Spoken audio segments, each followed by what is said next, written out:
Mataji, you'll welcome, right? Yeah, sure, Mataji. Sure.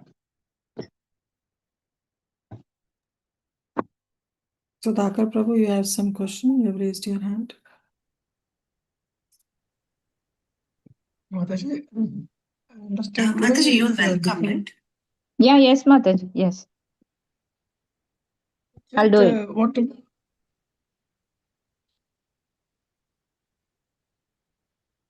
Go ahead, Prabhu. Just curious to know, Chaitanya Charitamrita is not going to be there, or for today only this class? I just want to know.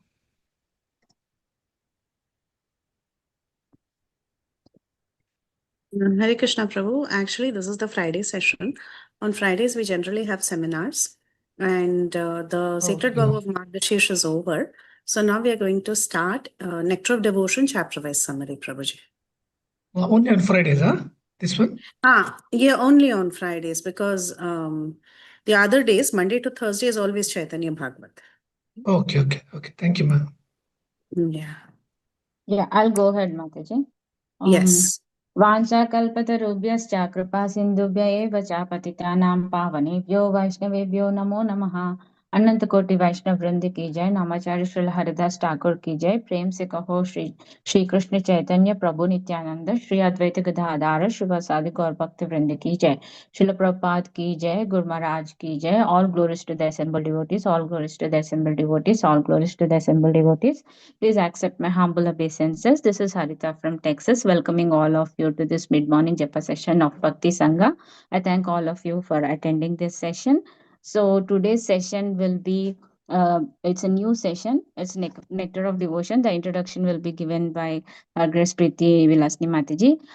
So I would request all the devotees to please introduce themselves. Hare Krishna, Hare Krishna, Mataji, please accept my humble obeisances. All glories to Srila Prabhupada. This is Vinita Gandharvika Devilasi from College Station, Texas. Hari Bol. Hare Krishna, Vinita Gandharvika Mataji, please accept my humble obeisances. All glories to Srila Prabhupada, all glories to Guru Maharaj. Thank you, Mataji, for joining today's session. And welcome to the call, Mataji, and all glories to your services, Mataji. Hare Krishna.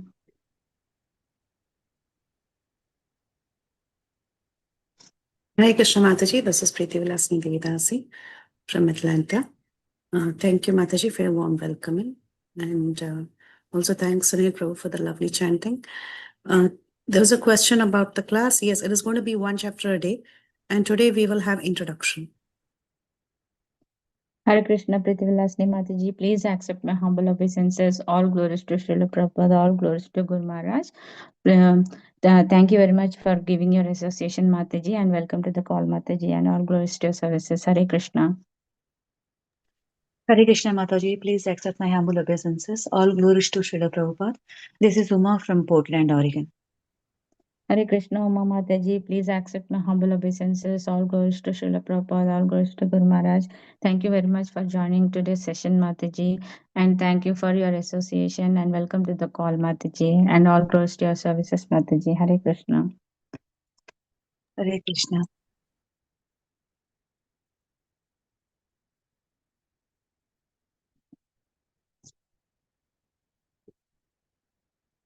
Hare Krishna, Preeti Vilasni Mataji, please take over and give the introduction, Mataji. Hare Krishna.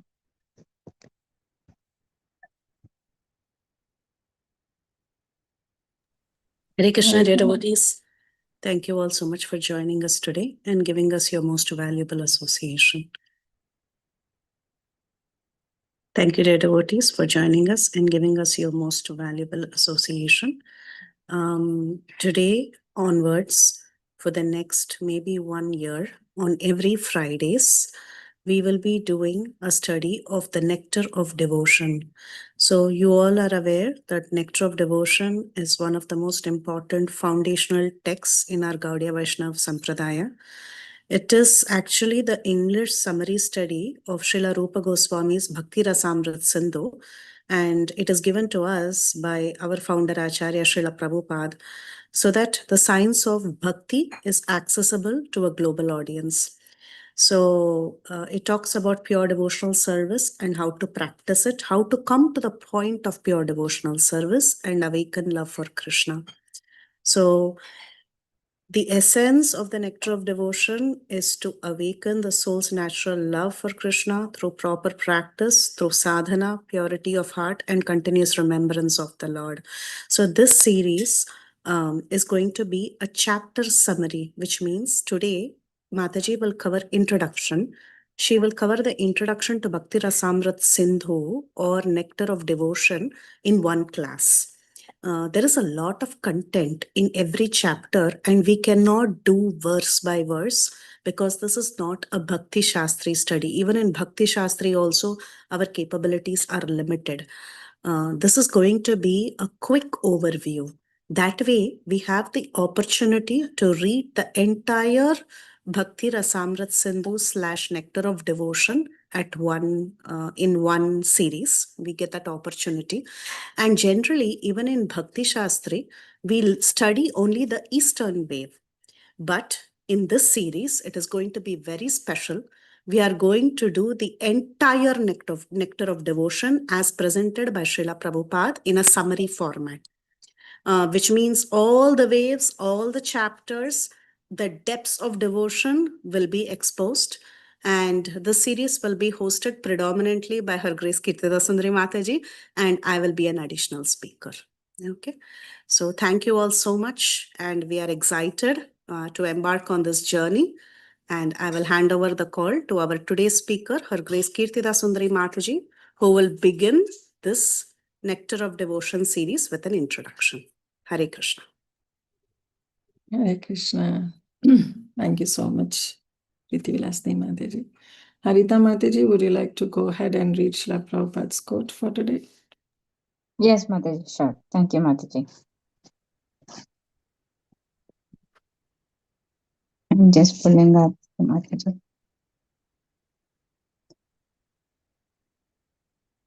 Yeah, January 16th. You can do all kinds of opposition, but we shall go forward. The caravan will pass.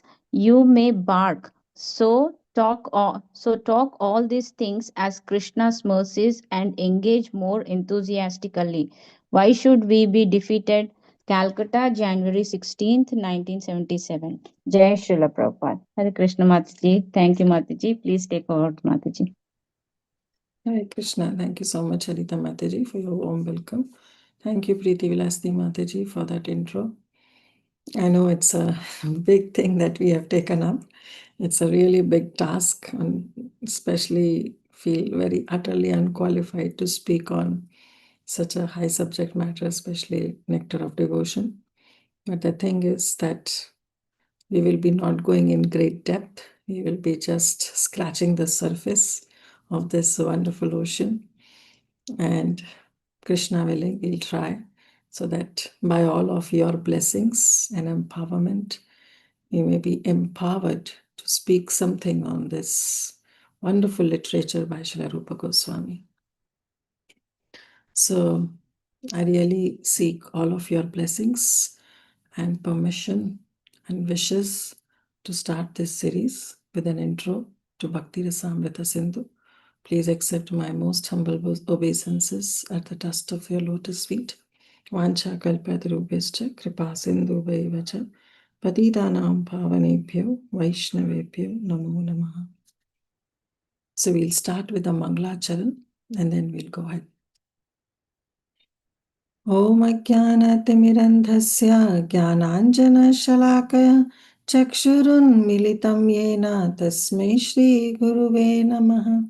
Shri Chaitanya Manobhishtam Sthapitam Yena Bhutale Swayam Rupa Kadamayam Dadati Swapadantikam Vandeham Shri Guru Shri Yuta Padakamalam Shri Gurum Vaishnavamscha Shri Rupam Sagrajatam Sahagana Raghunatham Vitam Tam Sajivam Sadvaitam Savadutam Parijana Sahitam Krishna Chaitanya Devam Shri Radha Krishna Padam Sahagana Lalita Shri Vishakam Vitamscha हे कृष्णा करुणा सिंधु दीनबंधु जगतपते गोपेशा गोपिका कांत राधा कांत नमस्तुते तप्त कांचन गौरांगी श्री राधे वृंदावनेश्वरी वृषभानुसुते देवी प्रणमामि हरिप्रिये वाञ्छाकल्पतरुभ्यश्च कृपा सिन्धुभ्येव च पतितानां पावनेभ्यो वैष्णवेभ्यो नमो नमः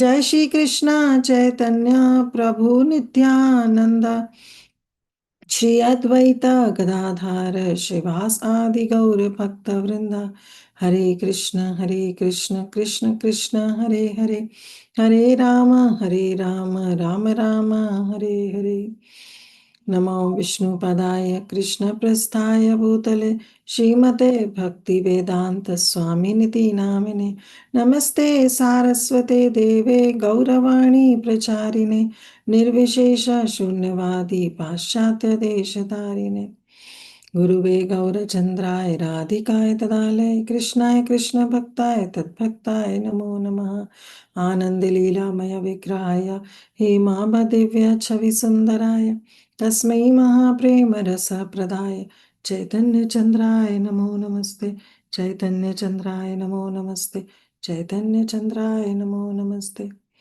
मुखं करोति वाचालं पङ्गुं लङ्घयते गिरिं यत्कृपातमहं वन्दे श्रीगुरुदीनतारिणं परमानन्दमाधवं श्रीकृष्णचैतन्येश्वरम्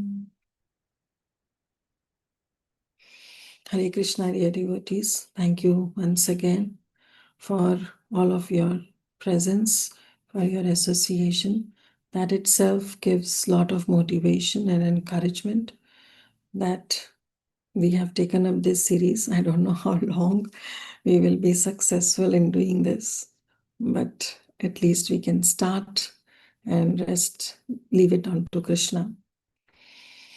So we will be speaking on Bhakti Rasamrita Sindhu, which is also known as Nectar of Devotion. I'll share my screen. I have prepared a small PPT only for this introduction.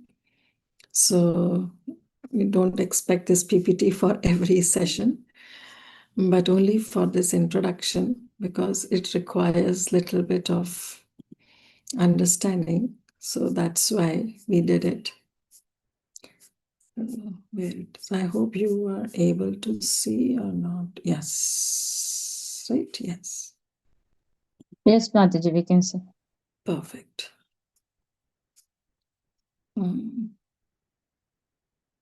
So,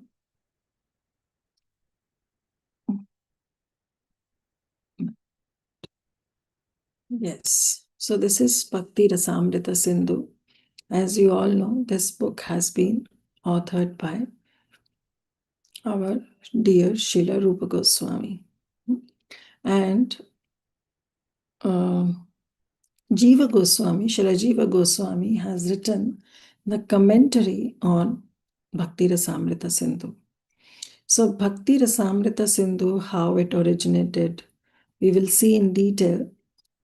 And we will also be known that when Rupa Goswami, Srila Rupa Goswami in Vrindavan was writing this Bhakti Rasamrita Sindhu, at that time, Srila Jiva Goswami was personally present with Srila Rupa Goswami, and he had a very wonderful service of fanning Srila Rupa Goswami while he was composing this Bhakti Rasamrita Sindhu. So his personal presence made a lot of difference because as Srila Rupa Goswami was writing, Jiva Goswami was having any doubts or anything, he would right away ask from Srila Rupa Goswami. And then later he wrote this commentary on Bhakti Rasamrita Sindhu.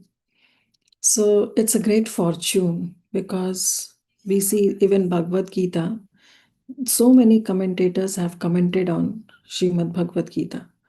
But we all know that how many of them were personally present when Bhagavad Gita was spoken by Krishna to Arjuna on the battlefield of Kurukshetra. But here, when Rupa Goswami was writing Bhakti Rasamrita Sindhu, at that time, Srila Jiva Goswami was personally present. So later he wrote this commentary, and his commentary is known as Durgama Sangami. So Durgama Sangami is the commentary, and Sangami, Sang means to walk along with us, and Gamini, one who walks. So this book we will be referring, we will be taking help of this commentary by Srila Jiva Goswami. And so this is Durgama Sangami, right? So Sangami is one who walks along with you.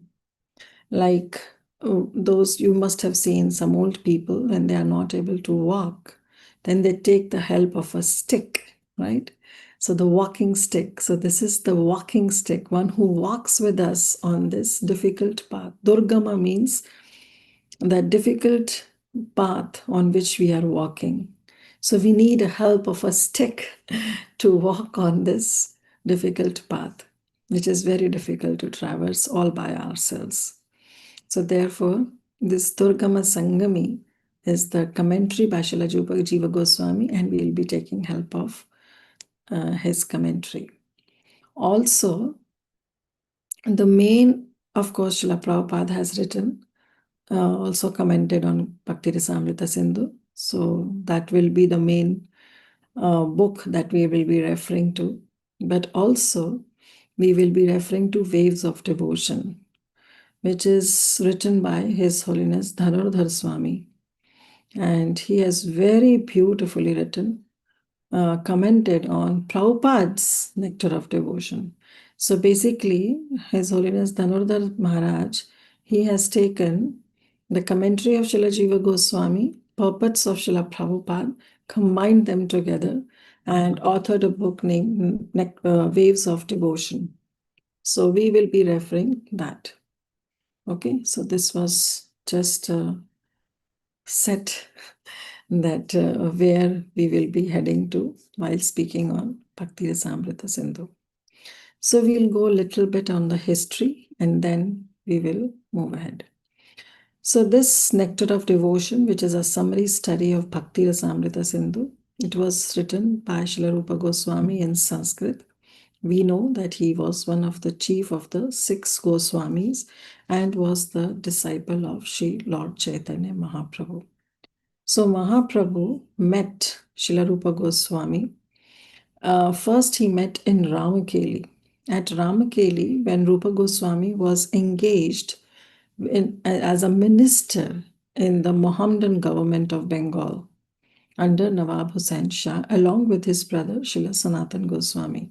So he and his brother Srila Sanatan Goswami, they were named as Dabir Khas and Sakar Malik. We all know this, right? They were holding a very responsible post as ministers of Nawab Hussain Shah. And at that time, there was a rigid rule among the Hindu society that if a member of the Brahmana caste, so these two were Brahmana by caste, but there was a rigid rule at that time prevailing that if a member of a Brahmana caste accepts any service of a Mohammedan ruler, then he is at once rejected from a Brahmana society. So that was the position of these two brothers, Dabir Khas and Sakar Malik. They belonged to a very highly Saraswata Brahmana community, but they were simply ostracized due to their acceptance of ministerial post under Nawab Hussain Shah. But later, when they met Chaitanya Mahaprabhu at Ramkeli, these two were accepted as the great disciples by Mahaprabhu, by Chaitanya Mahaprabhu. And he helped them to regain their position as Goswamis, which is, of course, the highest position in Brahminical culture. So Lord Chaitanya Mahaprabhu met these two brothers, and later Dabir Khas was instructed to leave this job, and he left his job and later became Rupa Goswami. So he retired, he left, he collected all the money he had accumulated during the service, and he went to Prayag to meet Shri Chaitanya Mahaprabhu. And later we know that how Sakar Malik, who was also known as Sanatan Goswami, he also left and joined his brother, and joined Sri Chaitanya Mahaprabhu. So Rupa Goswami, later, he met Sri Chaitanya Mahaprabhu at Prayagraj, which is present-day Allahabad, India. And at Dashashwamedh Ghat, at the holy city, the Lord instructed him continuously for 10 days. And Lord instructed Srila Rupa Goswami on the science of devotion. And that is what is known as nectar of devotion. So these teachings of Lord Chaitanya Mahaprabhu to Srila Rupa Goswami has also been narrated in, Prabhupada has written Teachings of Lord Chaitanya. So there also, the entire teachings of Lord Chaitanya Mahaprabhu to Srila Rupa Goswami have been narrated. So this is a little introduction. So we'll see that at Dashashwamedh Ghat, what happened. Ei mata dasha dina prayaye rahiya Shirupa shiksha dila shakti sanchariya. For 10 days, Dasha Din, Sri Chaitanya Mahaprabhu stayed at Prayagraj and he instructed Sri Rupa Goswami. Sri Rupa Shiksha Dila, he gave this instruction to Srila Rupa Goswami, Shakti Sanchariya, and he personally empowered him with the necessary potency that is needed to understand this book. So we also pray to Sri Chaitanya Mahaprabhu to empower us that we can speak on this wonderful literature and also understand and imbibe in our lives. Prabhu kahe suna rupa bhakti rasera lakshana sutra rupa kahi vistara na jaya varana. Prabhu kahe, Mahaprabhu said, Suna rupa, O Srila Rupa Goswami, please listen to me. Bhakti Rasera Lakshana Sutra Rupa Kahi. See, it is not possible for me to describe devotional service completely. Therefore, Sutra Rupa Kahi, I will be explaining you in synopsis. And what I've been explaining to you about the symptoms, Bhakti Rasera Lakshana. I will be explaining you about the symptoms of devotional service. Vistara na jaya varana. Because it is impossible to speak on this devotional service completely. Therefore, I will be speaking synopsis about this science. Why it is not possible to describe devotional service completely? Then Mahaprabhu says, Para para shunya gabhira bhakti rasa sindhu tomaya chakite tara kahi eka bindu. Because this bhakti rasa, the ocean of bhakti rasa, the transcendental mellows of devotional service, it is so big. Para para shunya, you cannot estimate its length and breadth. See, for the mundane material ocean, we can still, as it is ocean, we know that it's so hard to know the shores of the ocean. But still, for the mundane ocean, it is still manageable. Like suppose if you are flying in an airplane and from the top, you can see the length and the breadth of that ocean. But this Bhakti Rasa, he says, Para Para Shunya Gabhira. You cannot estimate the length and breadth. But Tomai Chakite Tara, Kahi Eka Bindu. But what I will do is, I will take your finger, dip into that ocean, and make you taste that drop of Bhakti Rasa. So I will help you taste it, but only one drop. Kahi eka bindu. Because I'll dip your finger in that Bhakti Rasa, in Bhakti Rasa Amrita, as in that Sindhu of Bhakti Rasa. I'll dip your finger and let you lick the Bhakti Rasa. So just with one bindu is what I'm going to make you taste. But rest of the empowerment will definitely come. So this way, Mahaprabhu, he explained. And we know that how later Srila Rupa Goswami, he elaborated on the teachings of this Bhakti Rasamrita Sindhu. And Prabhupada also commented on it. And it is recommended that we should understand this book, we should study this book properly. And also Prabhupada included this book, Nectar of Devotion, in his Bhakti Shastri module. So now we will understand what is Bhakti, what is Rasa, what is Amrita, and what is Sindhu. So what we will be doing is, in this introduction, we will be understanding the title of this book. So bhakti connotes the word devotion. But we have seen that whether it's the purport of Srila Prabhupada's in Chaitanya Charitamrita, Srimad Bhagavatam, or Bhagavad Gita, Prabhupada has never said bhakti as mere devotion. He implies service. He says bhakti is actually service, devotional service, because this is an activity to please our beloved. So that is the definition, devotional service. Bhakti is devotional service. So this is how we will understand. Now, you see that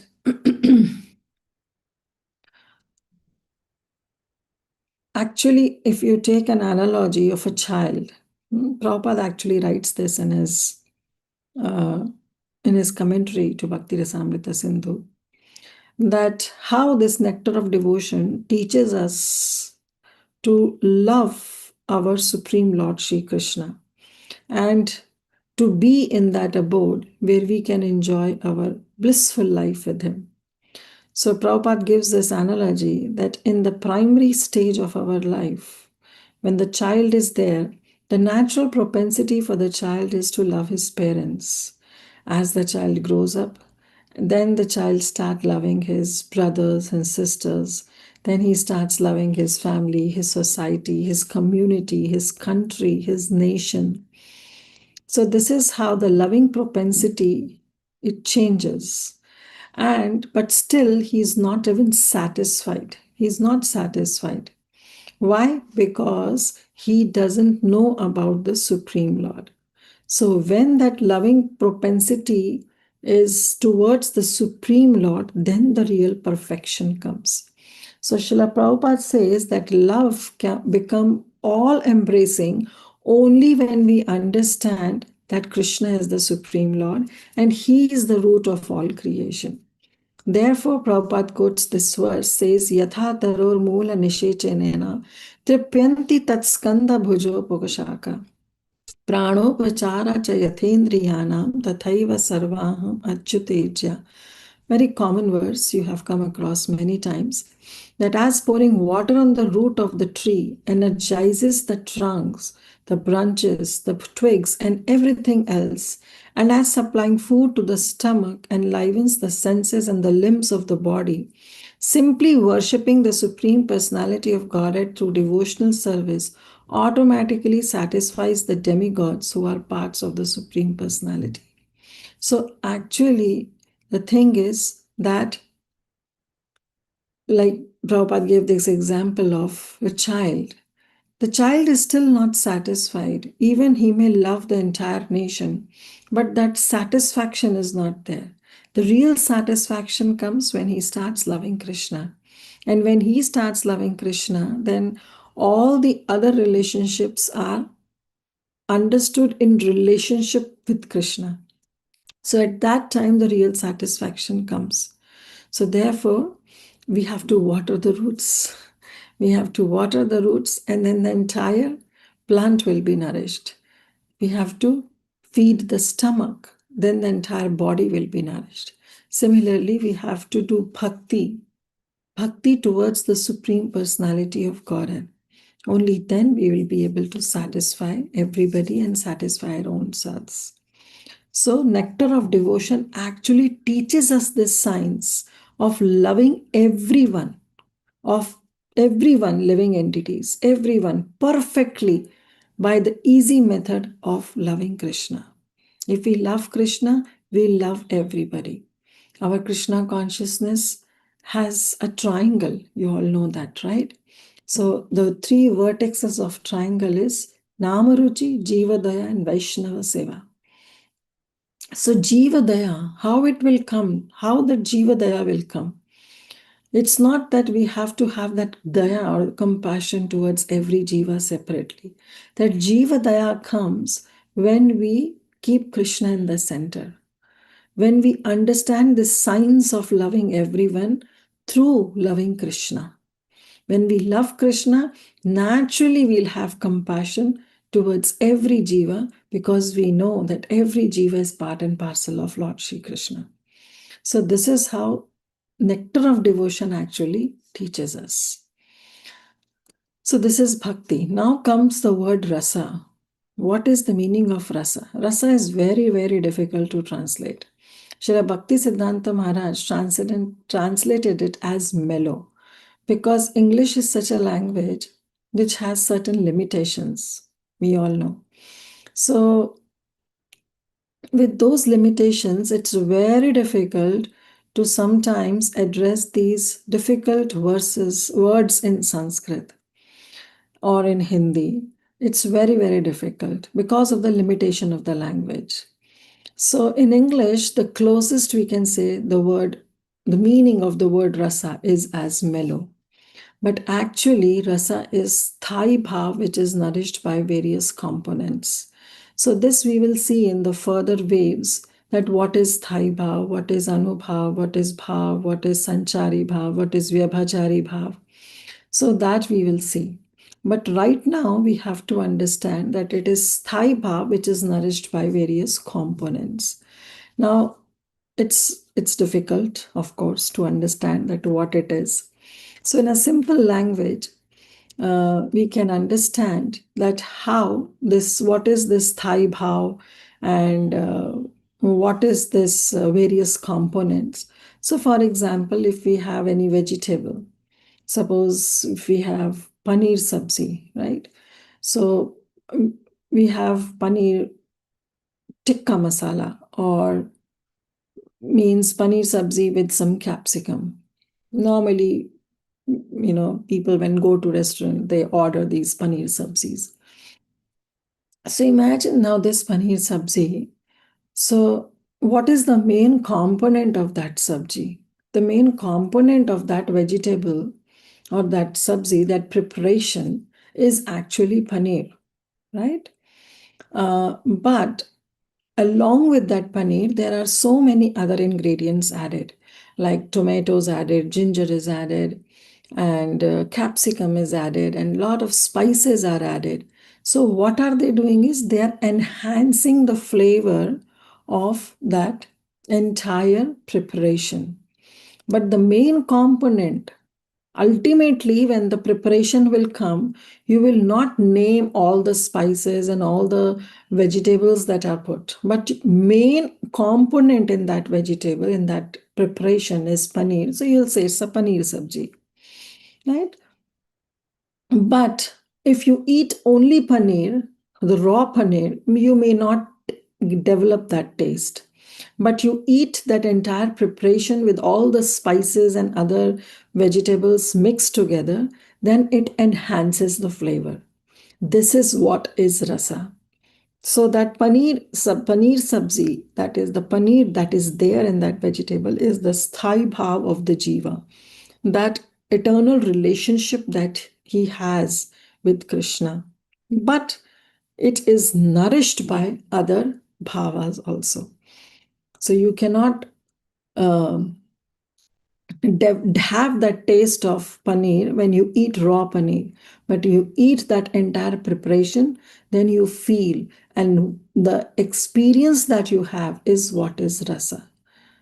So that is what is rasa. So again, it's hard, but with this example, it makes little sense that what is rasa.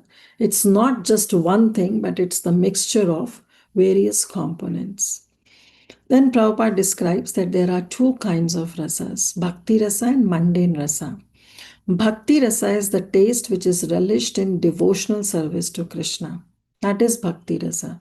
And mundane rasa is the taste that is enjoyed by sense gratification. Now then Prabhupada says that actually mundane rasa has two qualities. And with these two qualities, mundane rasa is always lower than bhakti rasa.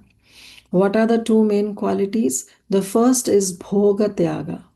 Bhoga tyaga is one of the quality that is there in mundane rasa, because of which it becomes inferior to the bhakti rasa. What is this bhoga tyaga? Bhoga tyaga, it means that you are oscillating between the enjoyment and renunciation. Okay? In the previous days, you must have seen those wall clocks. They have the pendulum. It oscillates from one side to another side. It moves like this, right? That is what is oscillation is. So similarly, our mundane rasa that we experience in this world, it is oscillating between the enjoyment, bhoga, and tyaga, renunciation. Why it is so? Like we see the example of, okay, I'll take an example of gulab jamun. Somebody who loves gulab jamun, you offer them a gulab jamun. That person can take one, can take two, can take three, can take five, can take seven. But that is what is bhoga. That person is enjoying eating gulab jamuns. But then what happens? Maybe after 8 gulab jamuns, if you serve him the 9th gulab jamun, he'll say, "Bas, enough. Now, if you give me more, I'll throw up." So that is what is tyaga. That happens tyaga. So his rasa, he's enjoying eating gulab jamun. But if it is given more than required, then what happens? Then he wants to say no to that rasa. He don't want to enjoy. He's no more enjoying. Rather, that feeling comes that if I eat one more, then I'll throw up. So this is the case. This is what happens in mundane rasa. You are enjoying means you are on the extreme side of bhoga. You are enjoying it. But then slowly, as you are enjoying and you are keep being feeding more and more gulab jamuns, then the point will come that you will say no to it. So there tyaga comes. This is what is bhoga tyaga. That mundane rasa has bhoga tyaga, and this doesn't happen with bhakti rasa. Bhakti rasa is always eternal, always relished, no matter how much you increase, but still it is relished more and more. Then the second quality that is there in this mundane rasa is chapala sukha. That is the happiness or the sukha of the mundane rasa is always flickering. Right? It is a flickering duration of happiness. Why it is flickering duration of happiness? Because it gives you happiness at a particular point. It gives you, like if you are hungry and you get the morsel of food, that first morsel may give you a lot of satisfaction. The second morsel may give you a little bit of satisfaction. The third morsel may reduce your hunger. The fourth morsel, you may still take it and you may keep taking it. Maybe after 10 morsels, it's done, right? So that duration of that happiness is very little. After that, you lose that happiness. Once your stomach is full, you say enough. Moreover,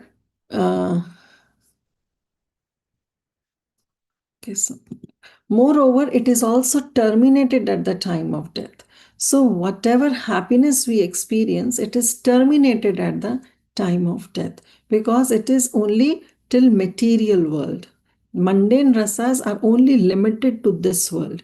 So naturally at the time of death, that happiness is gone. Right? So therefore it has the quality of chapala sukha, flickering happiness, not the eternal happiness. That eternal happiness, the long-lasting happiness, that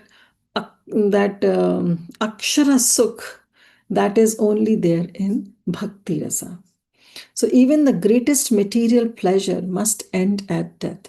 Bhakti rasa doesn't flicker, and it is long-lasting sukha. So that is the meaning of the word rasa that Prabhupada explains. Next comes the word amrita. Amrita. Amrita means nectar. We all know amrita means nectar. So since the pleasure of bhakti rasa does not fade at any point of time, it is amrita. It is nectar. It does not finish with the end of life. Swalpamapi dharmasya trayate mahato bhayat. Right? Even a little amount of service, devotional service we do, it doesn't go in vain. It is carried forward in our next life. So it does not finish with the end of life. It continues perpetually, and therefore it is known as Amrita, that which does not die, but it exists eternally. And Sindhu, we all know, the ocean. Right? So this is what is Bhakti Rasamrita Sindhu. Now, we will see the Manglacharan. So this Manglacharan has been given by Srila Rupa Goswami. This is also included in the introduction part, but we may not go in detail. But I'll give you a little, again, little synopsis of what Manglacharan is. So Manglacharan says, actually this is the verse from Chaitanya Charitamrita. Sei Manglacharan haya trividha prakar vastu nirdesh ashirvad namaskar. So we know that every session we start with Manglacharan. Mangalacharan, Mangala means auspiciousness, to invoke auspiciousness. So the invocation that involves these three processes. Vastu Nirdesh means defining the objective. Ashirvad is offering benedictions, and Namaskar is paying obeisances. So Vastu Nirdeshatmak, Ashirvadatmak, and Namaskaratmak. These are the three processes. This in Manglacharan involves these processes. Now, one verse of Manglacharan may not encapsulate all these three processes. So there may be multiple verses which we recite as Manglacharan because we want to define the objective of the session, or the book our author is composing, or the author is offering any benediction or offering obeisances. Okay. Similarly, here our Srila Rupa Goswami also, he offers Manglacharan when he starts this Bhakti Rasamrita Sindhu. So the first Manglacharan he offers is the first verse of Bhakti Rasamrita Sindhu, which is Vastu Nirdeshatmak, means he is describing the book's objective. And the book's objective he described is Lord Shri Krishna, that how Lord Shri Krishna is Akhil Rasamrita Smurti. He is the reservoir of all rasas. So Srila Prabhupada explains that it's only with Lord Shri Krishna that one can enjoy all the rasas. Like the example is given of a judge. He is very majestic. He's a very powerful figure in the courtroom. But at home, when he is in private, he is at home, he may have that intimate and that sweet personality towards his grandchildren, or he is an obedient, faithful son, or he is a very passionate lover towards his wife.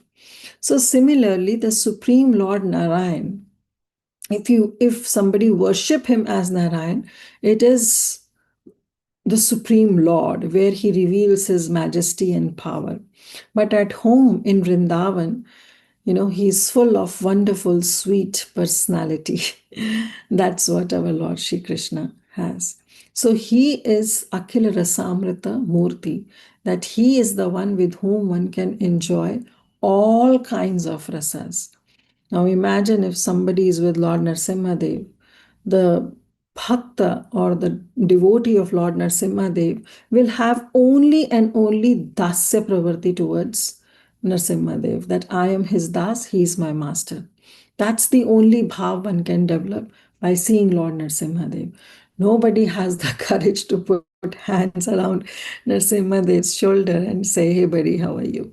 That's not possible, because the figure Narasimhadev's personality is such, but not with Lord Shri Krishna. Therefore, he is defined as Akhil Rasamrita Murti, that one can have any relationship with the Supreme Lord, whether it's Shanta, whether it's Dasya, whether it's Sakhya, whether it's Madhurya, whether it's Vatsalya, any bhav we can have with Lord Shri Krishna. And Rupa Goswami describes a couple of verses in explaining this. So and so forth, that we can have so beautiful, the gopis, they have such a, the elderly gopis, they have such a beautiful relationship with the Lord Shri Krishna.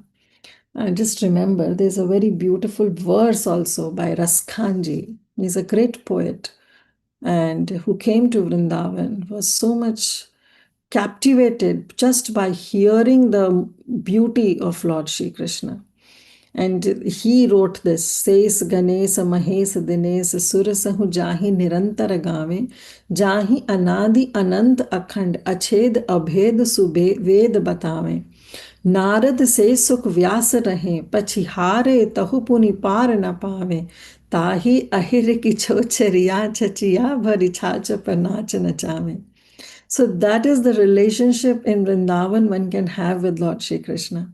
So what Raskan is saying, he's saying that says Ganesh means Shesha, Ganesha, Mahesha, Indra, Surya, Chandra, they all are singing his glories and they are calling him as Anadi, Anant, Akhanda because he is the supreme absolute truth.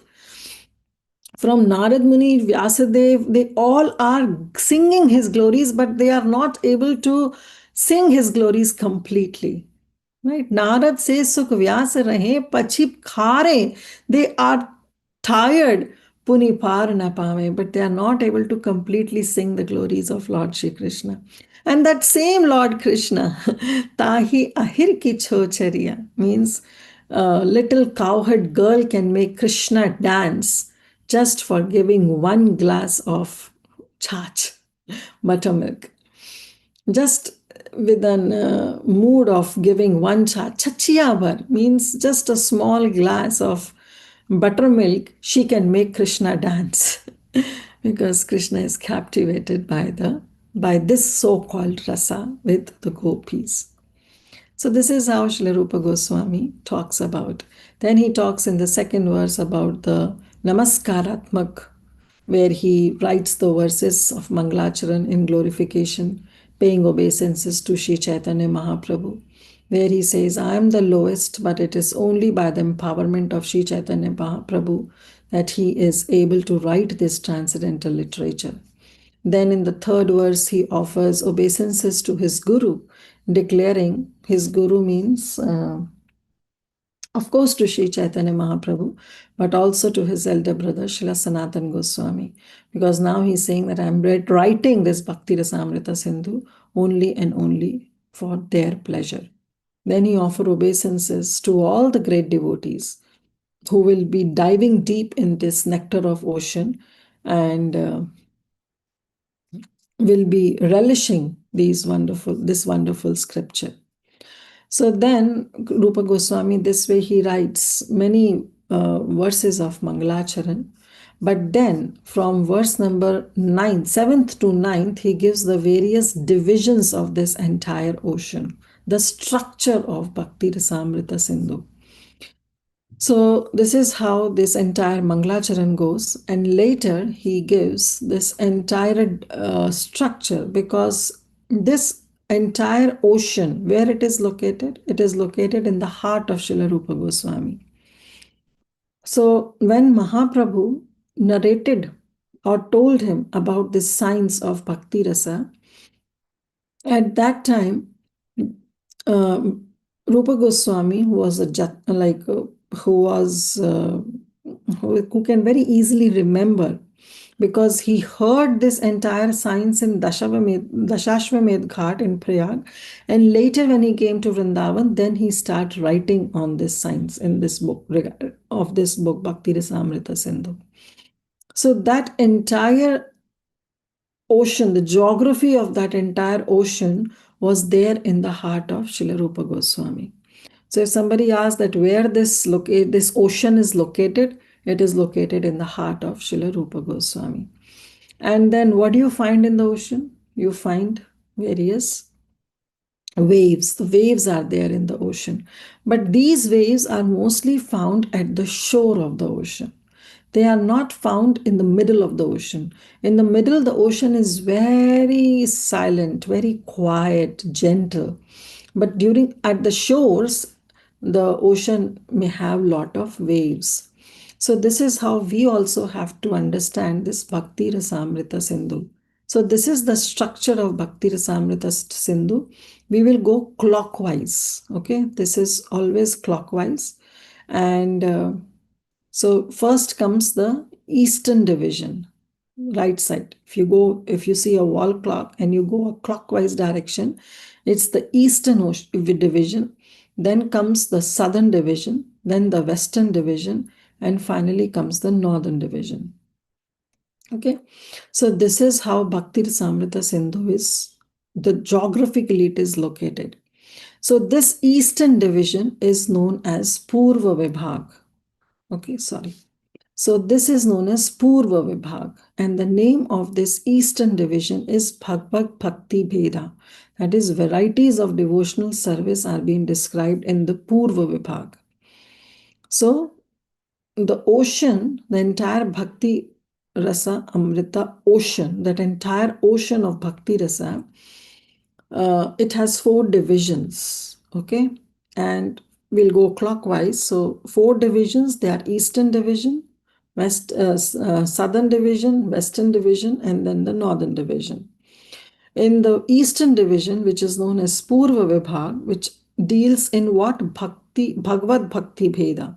That means varieties of devotional service is being described in this Eastern Division. And the 4th subdivision means the different waves that are there in the Eastern Division only. So there are 4 waves. The first wave is Samanya Bhakti Lahari, in which we see the overview of devotional service. Then comes Sadhana Bhakti Lahari. Lahari means a wave. So because this is ocean, so we will be talking in terms of ocean only. So Samanya Bhakti Lahari, then Sadhana Bhakti Lahari, then Bhava Bhakti Lahari, and Prema Bhakti Lahari. So this is overview of devotional service. Sadhana Bhakti Lahari is devotional service in practice. Bhava Bhakti Lahari is devotional service in ecstasy. And Prema Bhakti Lahari is devotional service in love of God. So this is only and only about the eastern division of this Sindhu, this ocean of Bhakti Rasa. Now, what does it mean that the wave Samanya Bhakti Lahari means if somebody is in the eastern division of this Bhakti Rasa ocean, of this Bhakti Rasa Sindhu, if somebody is in the eastern division and gets in touch with this wave of Samanya Bhakti, that means that Samanya Bhakti, what happens when we go to a beach and we come across a wave? We naturally get wet. So we are submerged in that wave.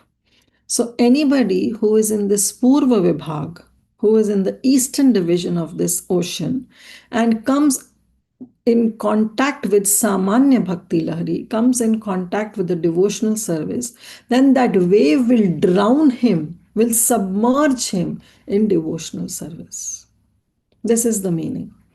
If somebody comes in Sadhana Bhakti Lahari, then that wave will drown that devotee in devotional service in practice.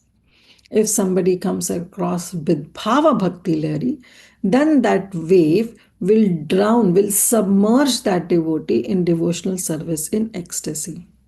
And if somebody comes in contact with Prema Bhakti Lahari, then that wave, that Lahari will drown that devotee in the devotional service in love of God.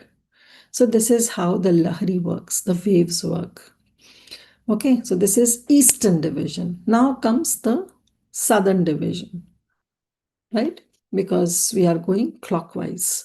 So Eastern we have done, now comes the Southern Division, which is Sanskrit known as Dakshina Vibhag. And the name of this Dakshina Vibhag is Samanya Bhagavad Bhakti Rasa. That is Bhagavad Bhakti Bheda. This is Samanya Bhagavad Bhakti Rasa, the general system of transcendental mellow. And what are the different waves? This is Vibhava Lahari, Anubhava Lahari, Satvika Bhava Lahari, Vyabhachari Bhava Lahari, and Sthai Bhava Lahari. So these are the different components. Remember, when we were talking about rasa also, we were talking about that how rasa is a mellow, which is sthai bhav nourished by various components. So what is that various components? Those various components are vibhava, anubhava, satvika bhava, and vyabhachari bhava. And finally is the sthai bhava.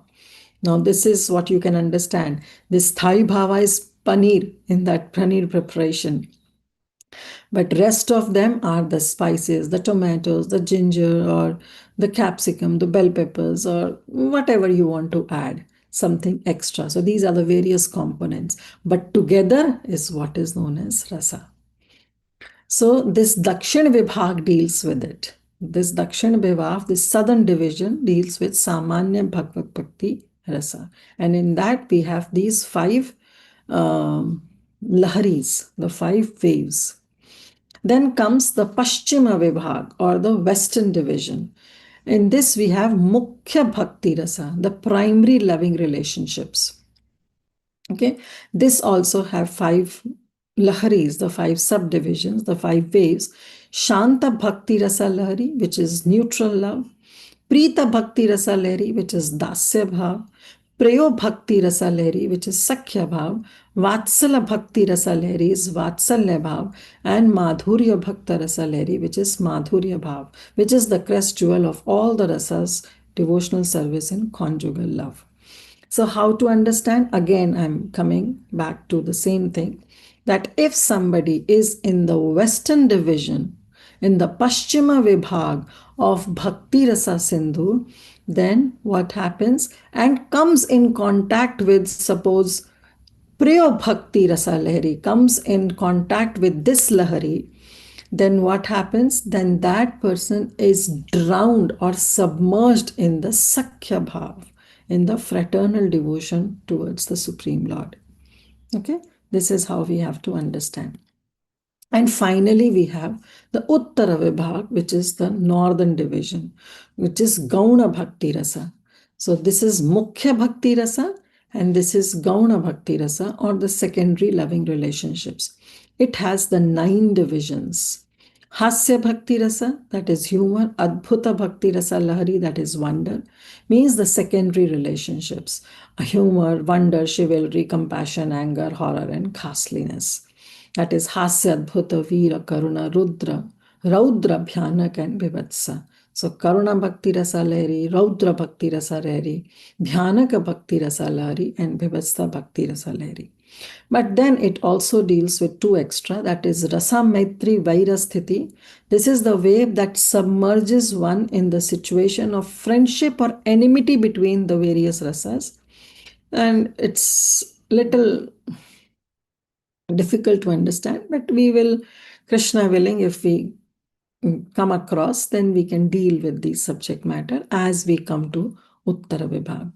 And last is Rasavahas. Okay, so this has all been described in the northern division in the Uttara Vibhag. Now, Prabhupada has included only this Purva Vibhag, eastern division, as the part of Bhakti Shastri.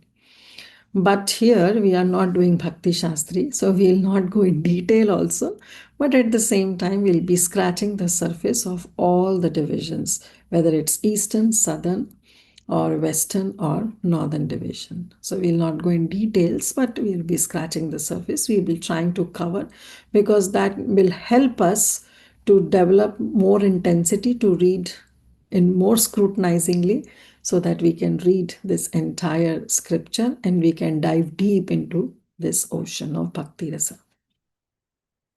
Now, after describing all these 4, now Rupa Goswami says, okay, you have given, somebody can ask Rupa Goswami, that you have talked about everything. You have talked about Amrita and how this is a Sindhu, but what it is, okay, you have talked about it's a Bhakti Rasa. Rasa also you have talked about, but what actually Bhakti is? Please define Bhakti also. So after performing Mangalacharan, after performing Guru Vandana, Vaishnava Vandana and Granth Vibhag that he has given, now Rupa Goswami gives the definition of pure devotional service. So this is the definition of pure devotional service that Srila Rupa Goswami gives. And this is all given in introduction. Because first he wants to define the book, that what is pure devotional service. So we have already crossed an hour, but almost we are time. We have like only 4-5 minutes left. But what I will do is, We'll take half an hour extra and we'll try to finish this introduction part. Okay.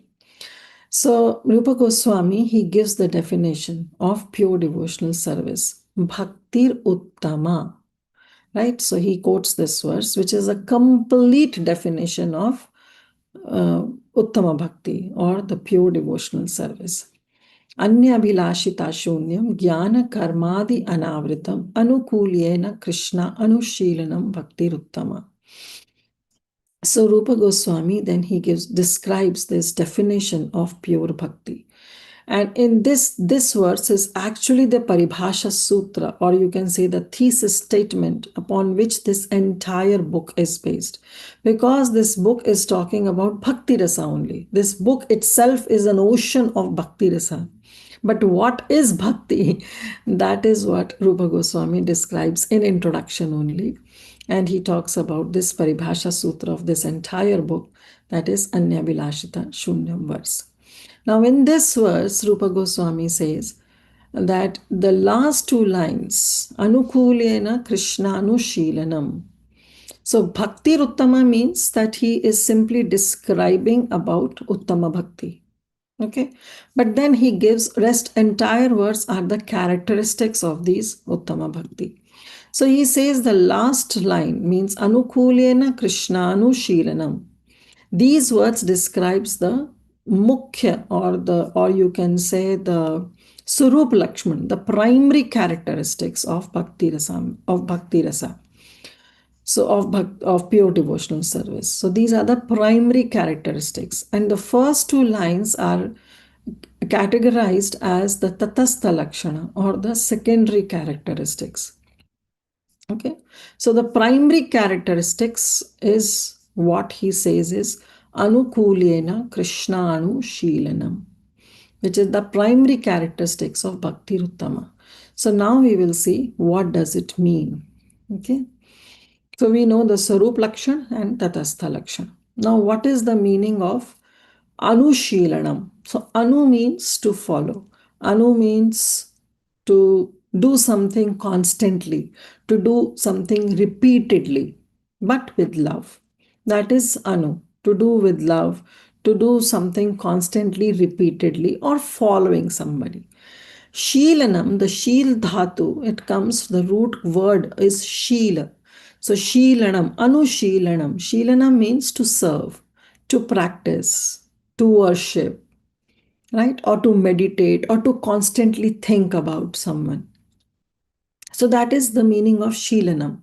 So now if you combine these two words, it is Anusheelanam, means you should do something constantly, repeatedly, to meditate or to think or to serve. That is Anusheelanam. But unto whom? That is there Krishna. You have to do Krishna Anusheelanam. You have to worship Krishna constantly. Yeah? You have to worship Krishna constantly, or you have to think about Krishna repeatedly. That is the meaning of Krishna Anushilanam. But next, now a question comes that is it only Krishna? Because it says Krishna Anushilanam. Means if we are thinking of a spiritual master, will that not be a characteristic of Uttama Bhakti?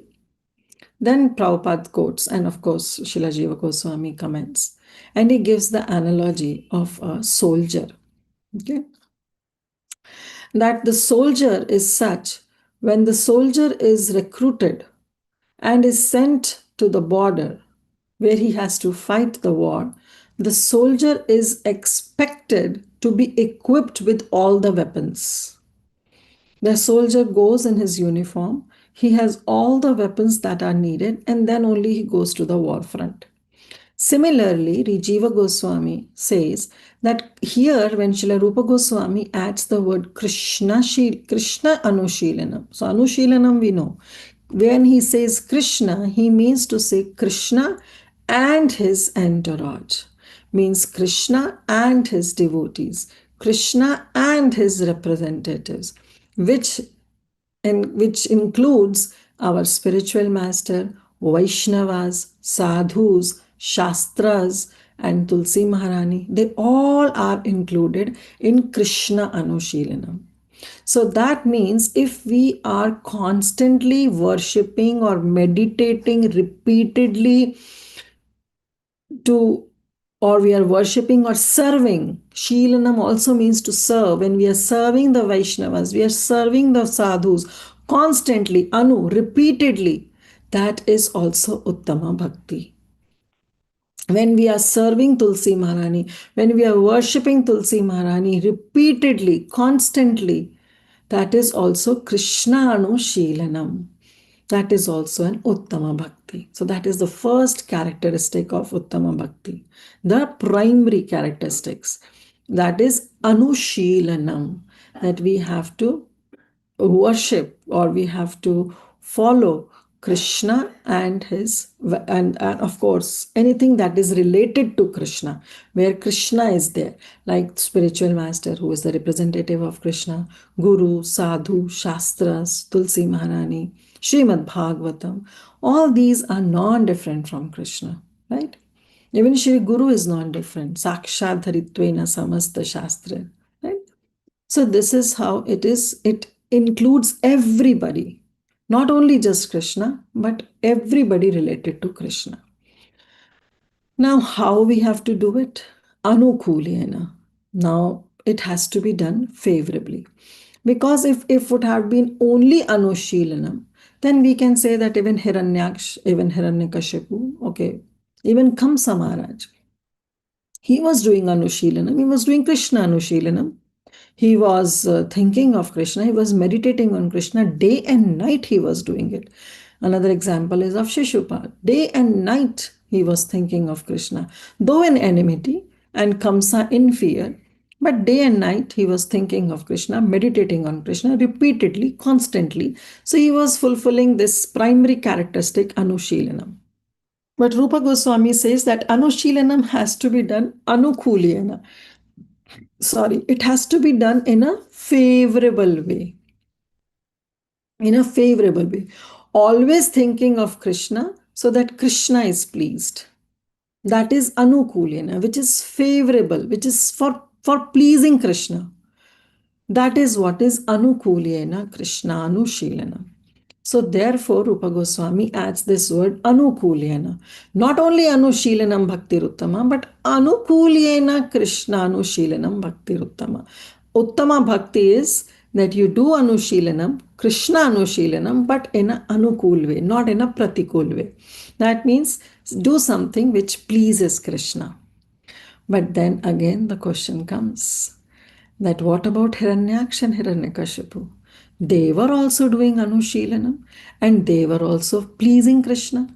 Krishna was pleased. It has been explained if you study Srimad Bhagavatam that Hiranyaksh, when was fighting with Varahadev, and at that time Varahadev was very happy. He was feeling pleasure fighting with Hiranyaksh. So and so that he was not even killing Hiranyaksh. He was simply enjoying that fight with Hiranyaksh. So Hiranyaksh was pleasing Krishna. Right? He was pleasing Krishna, and at the same time he was doing Anushilanam. So he was Anukulyena Krishna Anushilanam. Right. He was pleasing Krishna. Anukulyana means you have to be favorable towards Krishna, means Krishna should be happy with your actions. Same case was Hiranyakashipu. Nrsimhadev appeared around noon time, right? But what time he was killed? Hiranyakashipu was killed dusk, evening. So the entire from noon to dusk, Nrsimhadev was enjoying fight with Hiranyakashipu. So Hiranyakashipu was also giving pleasure to Lord Shri Krishna. So that means they are devotees? No, their service is not regarded as Uttama Bhakti. Whereas on the other hand, if we say that Mother Yashoda, she's a great devotee, right? She's a great devotee. But we know in Damodar Leela what she did. What she did. She was not pleasing Krishna. She left Krishna and she went to save that milk. She left Krishna. So her action, was it pleasing to Krishna? No, it was not anukul. It was pratikul for Krishna. Krishna was not happy. Krishna made entire mess after that when Mother Yashoda left. So Mother Yashoda's action were not pleasing to Krishna. Whereas Hiranyaksha and Hiranyakashipu's action were very, very pleasing to Krishna. It was giving pleasure to Krishna. So then what is the definition of Uttama Bhakti? Then our Jiva Goswami with his Durgama Sangami, he comes in and he comes and he traverses that path for us. And he says that Uttama Bhakti is the desire to please Krishna. So Krishna Anushilanam, Anukulyena Krishna Anushilanam doesn't only mean that we have to do certain activity that pleases Krishna. No. That means Anukulyena Krishna Anushilanam means that we have to do certain activities with the desire to please Krishna. Now, whether Krishna will be pleased with or not, that's Krishna's point, that's Krishna's business. Like Mother Yashoda. She went to save that milk because she wanted to use that milk also in the service of Lord Shri Krishna. Though the action of Mother Yashoda was not pleasing to Krishna because she left him. She was breastfeeding Krishna, and immediately in the middle, when Krishna was simply enjoying the milk, she left him and she went to save that milk. So her action were not pleasing Krishna, but her intention was to please Krishna, because she wanted to use that milk also in the service of Krishna. Hiranyaksha and Hiranyakashipu were giving pleasure to Krishna, but their intention, their desire was not to please Krishna. Their desire was to fight with Krishna, because they were fighting in animosity, in enmity they were fighting. So Anukulyena Krishnanushilanam means that you have to do certain activity with the desire to please Krishna, and any activity that is done with the intention to please Krishna is Uttama Bhakti. Okay, so this is the Sarup Lakshana. Then comes our Tatastha Lakshana, Anya Abhilashita Shunyam Jnana Karma Adi Anavritam. Now, what does this mean? So, this means that Abhilasha, what is the meaning of Abhilasha? Abhilasha means desire. Okay, so that means he's saying Anya Abhilashita Shunyam. Shunya means that desire should be zero. So that means we should not have any desire. We have to be desireless, but it's not possible. It's not possible for the soul to be desireless. So therefore, Rupa Goswami, he uses the word Anya Abhilashita. That ita word he uses because he wants to say that it's not possible for anybody to be desireless. Okay, so what does it mean? Abhilashita. He doesn't uses the word Anya Abhilasha Shunya. That he doesn't use. He used the word Anya Abhilashita. The ta word he added because he wants to say that you should not have any motive behind it. Okay, so he gives a little leniency in that sometimes when it's a do and die situation for self-preservation, at that time, if we are calling to Krishna, that prayer will also be taken as Uttama Bhakti. Example, Draupadi Devi. When she was crying, when she was attempted to get disrobed in the Kuru assembly, at that time she was calling on to Govinda. So her call to Govinda was not actually a service, because it was for her. She was trying to protect her chastity. She was trying to protect her position at that time, right?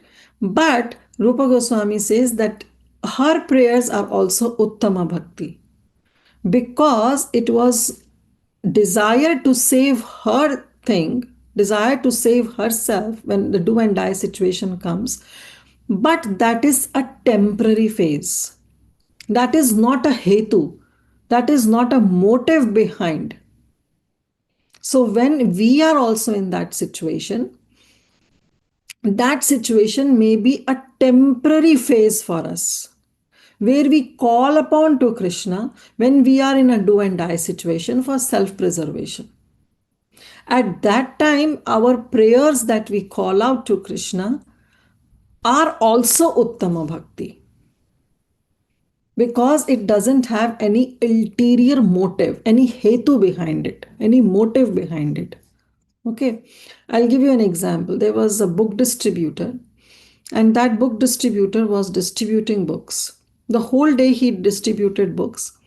And in the evening, he realized that there are some people on bike who are chasing him. And naturally, whole day he was all by himself, and he naturally distributed books. So he had some Lakshmi also. He doesn't want that Lakshmi to be taken away by those rogues.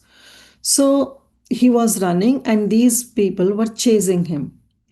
And later he realized, that book distributor, that devotee realized that he has come to a point where it's a dead end. Now he cannot go anywhere, and he is being chased by these people. So what he did is, now he was completely helpless, right? So what he did, he started chanting Narsimharti, one after another, without a break. He closed his eyes and he started chanting Narsimharti. Now, at that time when he was chanting Narsimharti, it was for him, because it was not for Krishna. Nothing to please Krishna. But he was chanting because he was in certain situation, in do and die situation, where he was calling out to Krishna to save me. But that was not the hetu. That was a hetu only for a time being, for a temporary phase, but not else otherwise. It was only for temporary, that moment. It has become the hetu, but it's not an eternal thing that he's always being praying for, oh Krishna, please save me, daily prayers for Krishna, save me. No, it only at that moment where it was a do and die situation, where he was really in a life threatening situation, he was praying and he was calling out to Narsimhadev. So his prayers are also Uttama Bhakti. And later it's been explained that those people, they didn't do anything, and next day they went to the temple, and they didn't do anything. They left that place, and this person realized that how nothing happened. He was all by himself. He went home. Later, next day, he went to the temple. These people also came, and he thought that, oh, yesterday somehow I was saved, but today now they are going to kill me. But he was relaxed because he was in the temple. He was with all other devotees also. But these people, they directly came to him and asked, like, who are you? And he said, why, what happened? Then they explained that last night when you were chanting some prayers you were doing, and at that time we saw a ferocious lion standing in front of you. And it was a unique creature. He was not even a lion. He was half lion, half man. And they had no idea about Nrsimhadev. And they said that he was there, he was protecting you, and we got afraid, so we left that place. So this is how, like, Krishna came and helped that devotee. So the point is, at that time when he was praying, it was a life-threatening situation for him. So in that case also, if somebody is calling out to the Supreme Lord, it is also a devotional Uttama Bhakti. But otherwise, having any ulterior motive, any agenda, any abhilasha, any desire, that is not included in Uttama Bhakti. Therefore, one of the Tatastha Lakshana, one of the secondary characteristics of this pure devotional service is Anya Abhilashita Shunyam. It has to be zero. Then comes Jnana and Karma. Jnana, Karma, Adi, Anavritam means it should not be covered. Avritam means it should be covered. Anavritam means it should not be covered with the Jnana or Karma.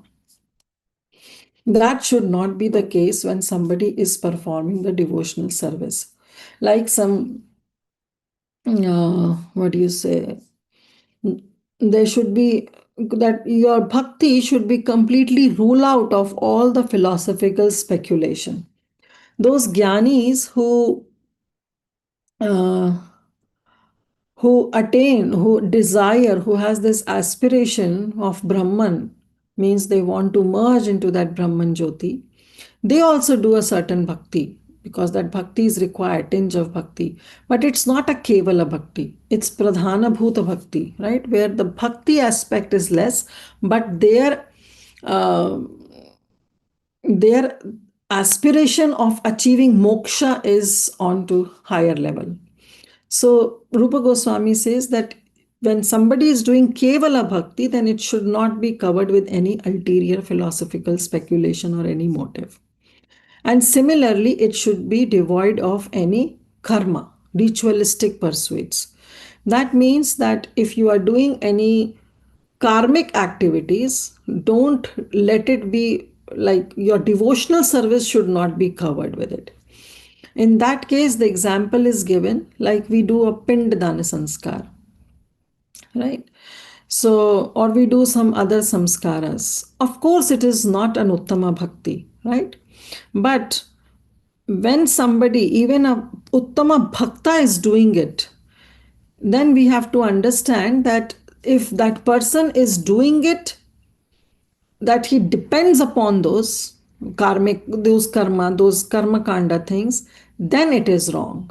But if somebody is simply doing it because he wants to value the tradition of the family, or he doesn't want others to blaspheme this bhakti process, if he's doing in that mood, even that is considered to be a Uttama Bhakti. Like Sri Chaitanya Mahaprabhu, he was offering Pinda Dan when he went to Gaya upon the death of his father.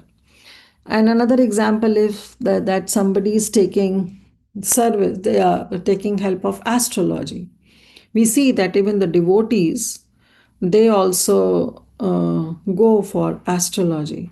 Now, this Jyotish is also a science, okay? It's a Vedanga, it's a limb of Vedas.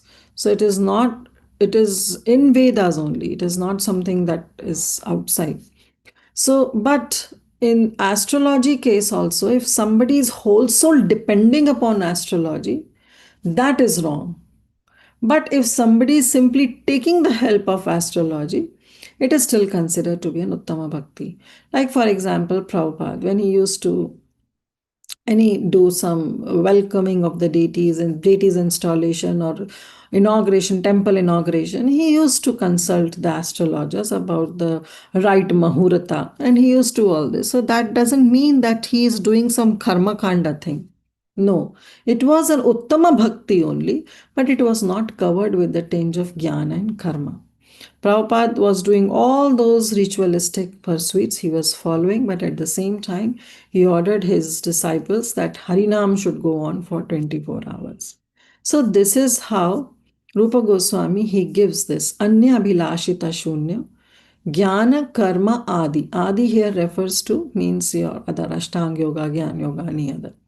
And Adi here also, Prabhupada talks about Narada Pancharatra, where Narad Muni gives this Sarvapadhi Vinirmukto Tat Pratvena Nirmalam Rishikena Rishikesha Sevanam Bhakti Ruchyate.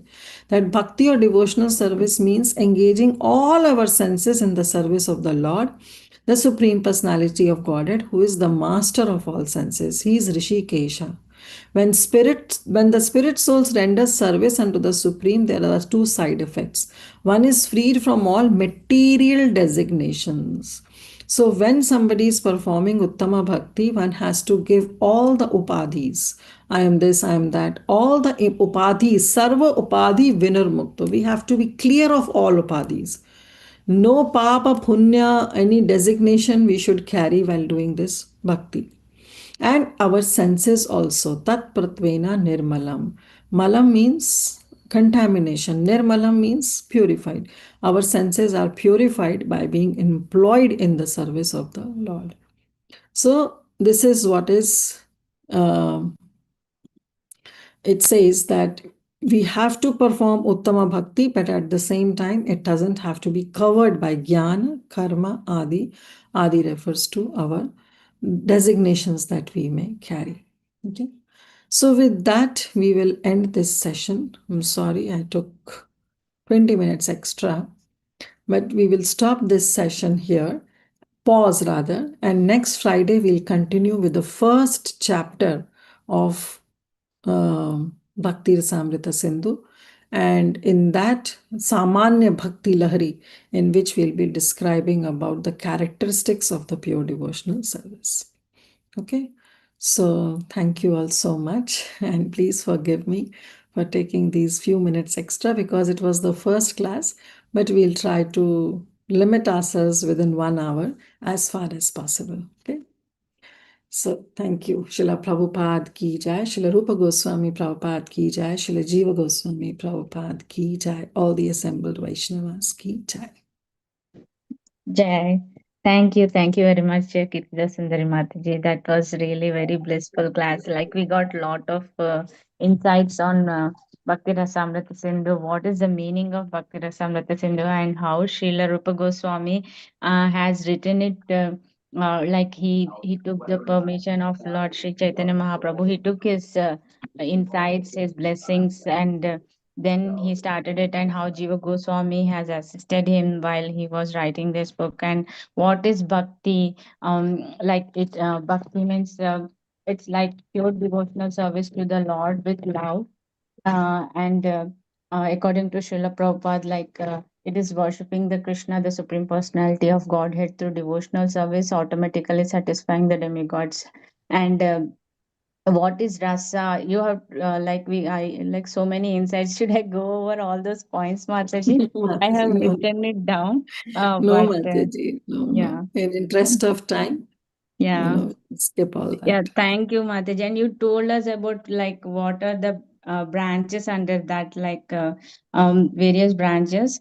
Yeah. And Grantha thank you, Vibhaga. Mataji. Yeah, I would request the devotees to go ahead with their questions and any realizations. Hare Krishna. Sure, Mataji. Yes, Preeti Vilasni Mataji. Nice. I got to speak first, though I raised hand end, but because of the host thing, I think. But I just wanted to thank you for a beautiful start, and it was a very, very nice class with that presentation. Thank you, Mataji, and we're looking forward to the entire series. And Harita Mataji, please share your notes on the group. That way, everyone gets access to what you have written down. It'll be helpful to everyone in future also. Mataji, thank you for the beautiful definitions. And especially little intricacies like why Anyabila Shita, the example of Draupadi, and then also what is Rasa, all this. So thank you for giving that grand introduction, Mataji. I don't have any questions. I'll let others ask. Haribo. Sure. Thank you, Mataji. Thank you so much. Yes, Kiran Mataji, happy to see you. Hare Krishna Mataji, accept my obeisances to you at your lotus feet. My question is to you is, in the morning, when you say Anyavilashita Shunyam, in the morning when I do the Mangalacharan, I also sing the, Nursing Dev Arti. So would that be considered without desiring, without asking for something? I'm just doing the Arti. Yeah. That Arti, if you are doing it, it is perfectly okay. Prabhupada has given us to sing Guru Ashtakam, to sing Narsimha Arti, to do Tulsi Puja, then Guru Vandana. That everything Prabhupada has given us the entire package. So if we are following it, that's very good. So anything that is not done with some ulterior motive or some agenda behind, it is perfectly okay. Thank you, Mataji. Thank you. Beautiful class. Hare Krishna. Hare Krishna. Yes, Vasundhara Mataji. Hare Krishna Mataji, Dandar pranams to you. Thank you so much. I was waiting for Bhakti Rasamrita Sindhu from either of the Matajis, and it's happening in this year. Wow. Mataji, one quick question, Mataji. Krishna Nushilanam. So we made it very clear it's Krishna and his associates, like in terms of devotees, Tulsi Maharani and the Yashoda Maya, etc., etc. What about the incarnations of Krishna, like Everything Ram, included, Sitadev? everything. Okay. Then I have a Anything question, that is Mataji. related to Krishna. Yes. Now I have a question. Because when we are talking about if you said Krishna includes the incarnations of Krishna also, but here we are talking about, like you said, in the in the Paschima Vibhag, you gave us the primary rasas, bhakti rasas, right? Mukhya rasas. And you also made it very clear, only Krishna is Akila Rasamrita Murti. Rest of all the incarnations, it's not Akila Rasamrita, it is Shanta Rasa predominantly, right? So that's one thing. Second thing is that we are following in our Gaudiya Sampradaya, we're looking at only the Krishna's form, right? Because that's where Srila Prabhupada and the Parampara Acharyas, they propagated this Krishna Prema. Right, Mataji? So if that is, because even including Srila Rupa Goswami is a Manjari of Lalita Saki, right? So if that is the case, how can it be Krishna's incarnations also, Mataji? Is it not Of course it is. contradicting our No, it's not. sampradayas? No, it's not, because Uttama Bhakti means anything anything that requires to go to the spiritual world. Even if somebody is landing into Vaikuntha and is in the Dasya Bhav, definitely must be practicing Uttama Bhakti. Okay. Yes, he No, may go for into Dasya Bhav, Vaikuntha, that's it. no, for Vaikuntha, even mixed devotees also can reach Vaikuntha, right? Only the No, Goloka how? Vrindavana is only Uttama Bhakti. No, who said? How This can is you what. enter into Vaikuntha without practicing Uttama Bhakti? There also there is a relationship. You establish the Sambandha. Though that Sambandha may be Dasya Bhav, but still that Sambandha is there, right? Without practicing Uttama Bhakti, you cannot go to the spiritual world. Mm. You cannot But our land up to Acharyas, including Vaikuntha. Srila Rupa Goswami, is like, propagating Krishna Prema, right? Yeah, So that is a Krishna different Prema can thing. happen That only is with the different. form of Krishna, right? Yeah, that is the mood of our acharyas, the mood of our Huh. sampradaya. Okay. That is Okay. the mood of our sampradaya, that we are longing for the highest, like His Grace Haripashad Prabhu used to use this term, taking the the highest fruit on the tallest tree. Yeah, that's Right. right. That's right. So that is the aspiration of our acharyas or our sampradaya. Okay, okay. So when we are talking about other incarnations, anyways, Lord these other Ramachandra, primary Lord rasas will not Nrsimha. apply. Only Shanta rasa or maximum Dasya rasa. Dasya, yeah, Dasya But Bhav. still, it is Uttama Bhakti, which Uttama is Bhakti. Krishnanu, including the incarnations or the forms of Mm. Krishna. Right, Mataji? Yes, yes. Okay, okay. And Anya Bilashita, yes, you made it very clear. So this is basically like even for a practicing sadhaka, he Mm. also has some what you call desires, but rising Mm. out of conditioning, not as Mm. a main goal to Yeah, not attain as that an integral material goal. part of one's nature. Yes. Right. Okay. Thank you so much, Mataji. I'm looking forward to. Thank you again. And Hare Krishna. Thank you, Thank Mataji. you. Dandavats. Dhanyavad. Yes, Prahladananda Prabhu, you want to add something? Yes, Mataji. I just want to express my gratefulness to you and Priti Vilasi Mataji that you have started this. This is really, just the introduction.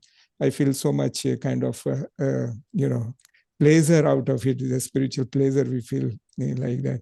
So Chaitanya Mahaprabhu has said, Anand Ambudhi Vardhanam Pratipadi. So this is how we are going to relish this. So my sincere appreciation and gratefulness to you, Mataji. And please continue this as much as you can take us into this Sindhu. We will be all grateful to you.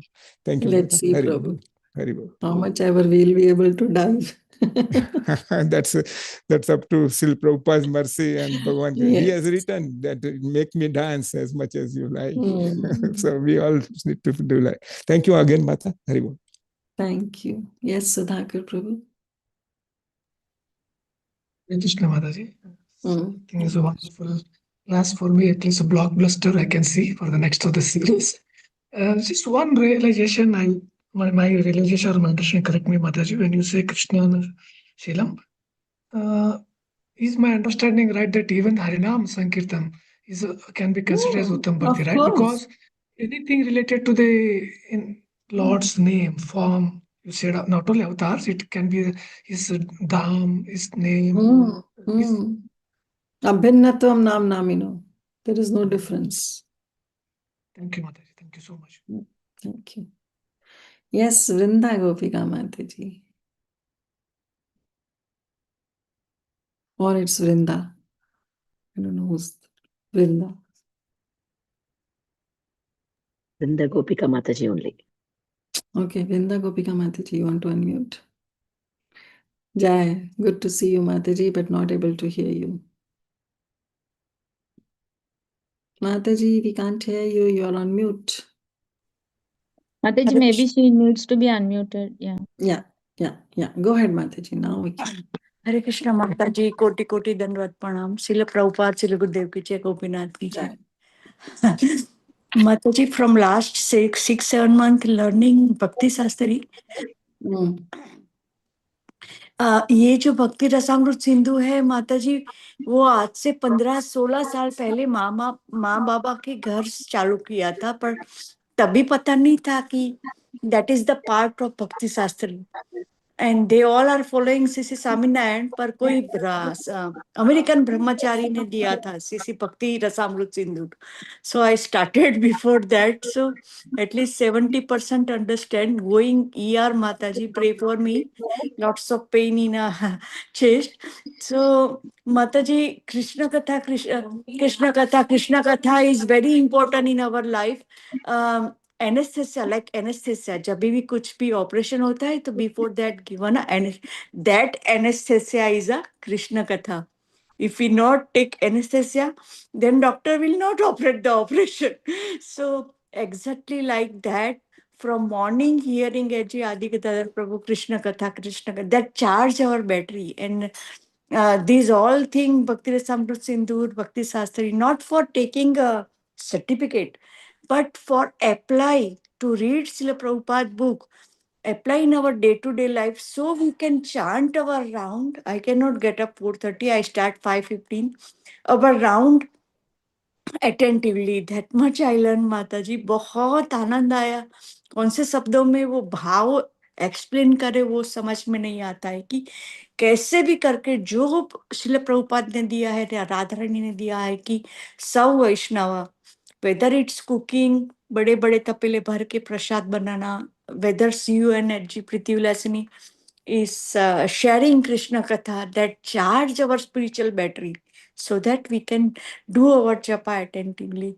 And वो हमेशा हमें association of Vaishnava is very important in our life. That is, उसके सिवा माता जी कुछ नहीं होता है जीवन में. Thank you, Mataji. Koti Koti Dandavat Pranam. Jai Srila Prabhupada. Please continue your association. Living Mataji. Right. Thank you, Mataji. We'll pray for you. Hope you get better soon. Yes. Mandakini Mangalmai Mataji. Beautiful name. Hare Krishna Mataji, accept my humble Hare Krishna. Please accept mine.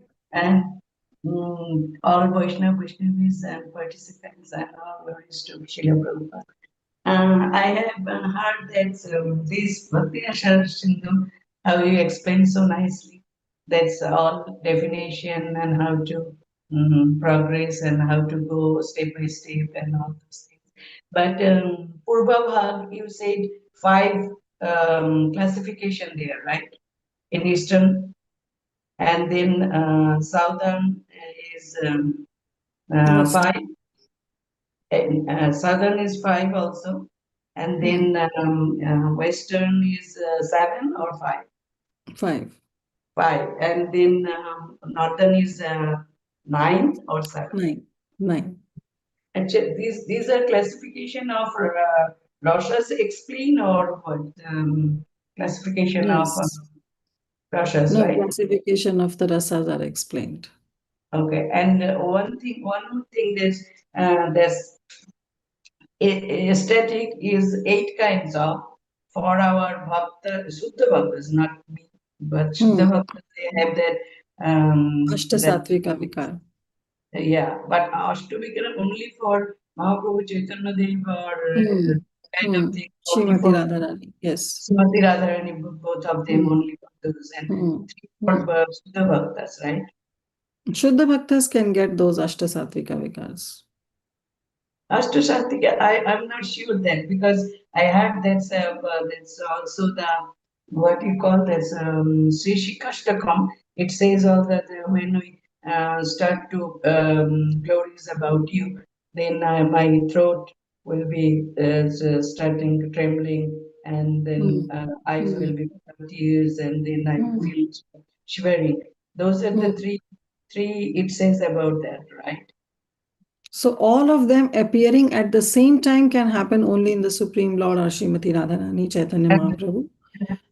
But Or Shuddha Bhakta. partially all these it appears in the Shuddha Bhaktas. Okay. Simultaneously, all the Ashtasattvika vikar appearing can happen only in the body of Sri Chaitanya Mahaprabhu and Srimati Radharani. That's I heard. Okay. And it's a combination. Rasa is like a combination of all those ingredients, right? Recipe or ingredients. When we get that 5 terms of rasa, Madhurya, all those, but Santa and Dasa is common in there.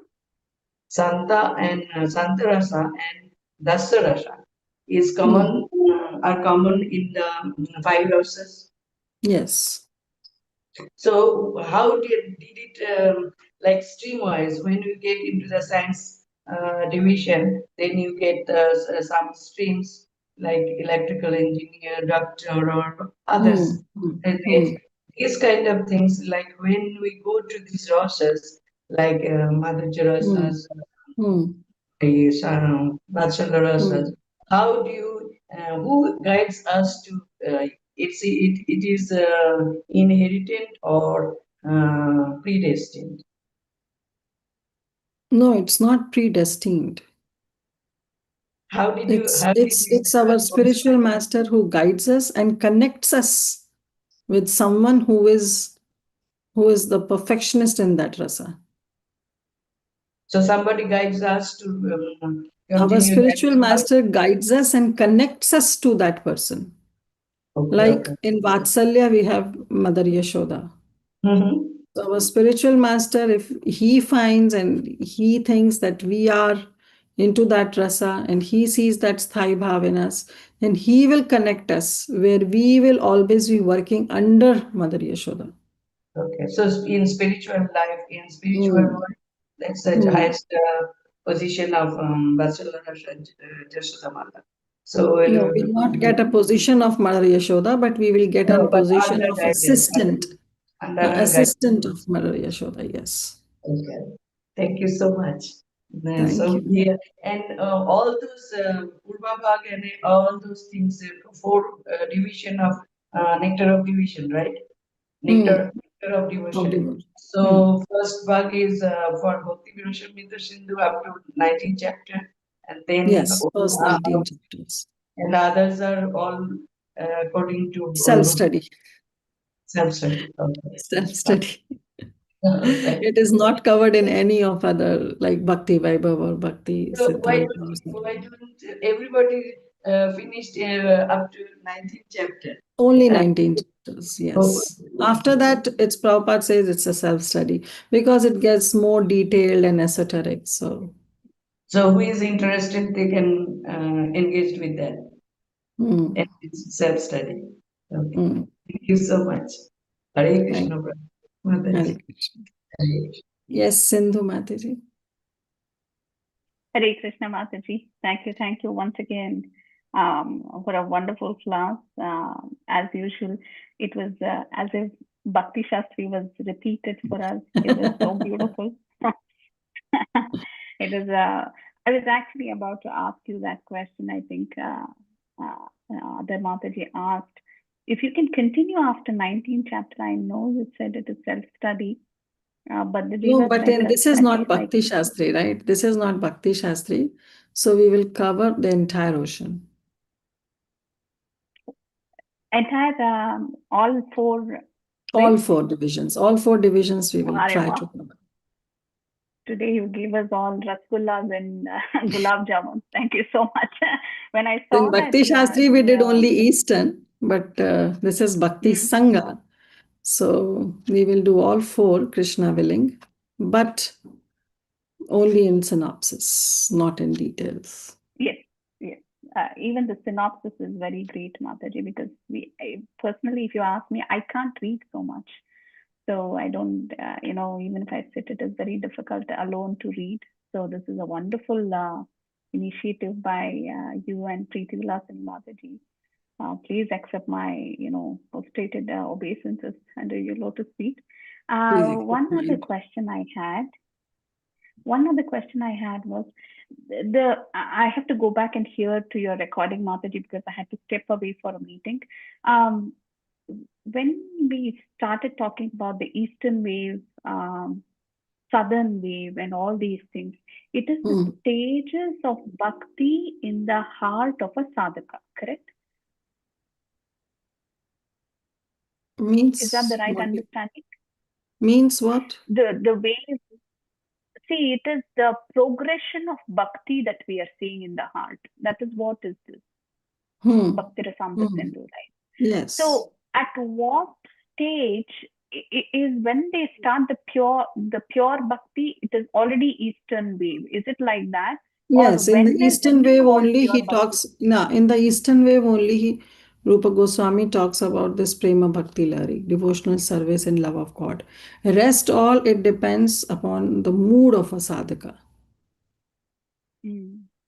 How he gets sambandha with Lord Shri Krishna. In the Eastern wave only he talks about bhava bhakti lari and prema bhakti lari. Okay, so deliverance or perfection of life could happen anytime from there. Yeah. And people in Goloka also are continuously having these things. Is that correct? Yes. Yes. Okay. That is why it says para para shurna gambhira. Doesn't have any length, breadth, and you cannot go deep. Like it's the depth you cannot count the depth. It's bottomless.